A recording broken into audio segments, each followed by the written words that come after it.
ಕನ್ನಡ ಭಾಷೆ ಮೇಲೆ ನಾವು ನಿಜಕ್ಕೂ ಅಭಿಮಾನವನ್ನು ಕಳ್ಕೊತಾ ಇದ್ದೇವೆ. ನನಗೆ ಯಾವಾಗಲೂ ಒಂದು ಕಾಡ್ತಾ ಇದೆ ವಿಚಾರ. ನಮ್ಮ ಯುನೆಸ್ಕೋದವರು ಒಂದು ಭಾಷೆ ಅಳಿವಿನ ಅಂಚಿಗೆ ಹೋಗ್ತಾ ಇದೆ ಅಂದರೆ ಅದನ್ನು ಪತ್ತೆ ಹಚ್ಚೋದು ಹೇಗೆ? ಯುನೆಸ್ಕೋದವರು ಕೊಟ್ಟಿರುವಂಥದ್ದು ಹೇಗೆ ಪತ್ತೆ ಹಚ್ಚಬಹುದು? 9 ಲಕ್ಷಣಗಳನ್ನು ಬರೆದಿದ್ದಾರೆ ಅವರು.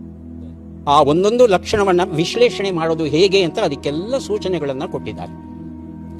ಆ 9 ಪ್ರಶ್ನೆಗಳನ್ನು ತಗೊಂಡು ಅವರು ಕೊಟ್ಟಿರುವಂಥ ಸೂಚನೆಗಳನ್ನೆಲ್ಲ ಬರೆದು ಸಮಗ್ರವಾಗಿ ನೋಡಿದಾಗ ಕನ್ನಡಕ್ಕೆ ನಿಜಕ್ಕೂ ಒಂದು ಭೀತಿ ಇದೆ ಅಂತ ಅನ್ನಿಸಿದ್ದು ನನಗೆ ನಿಜ.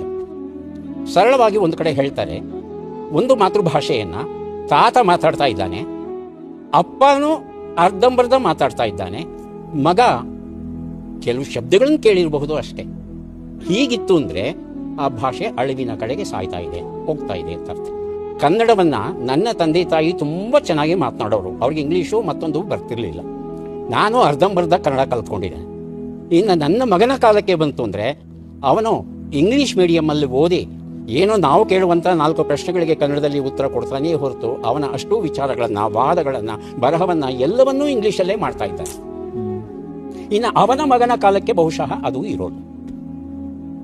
ಈ ಸ್ಥಿತಿ ಕರ್ನಾಟಕದ ನಗರಗಳಲ್ಲಿ, ಜಿಲ್ಲೆಗಳಲ್ಲಿ, ತಾಲೂಕುಗಳಲ್ಲೂ ಕಂಡು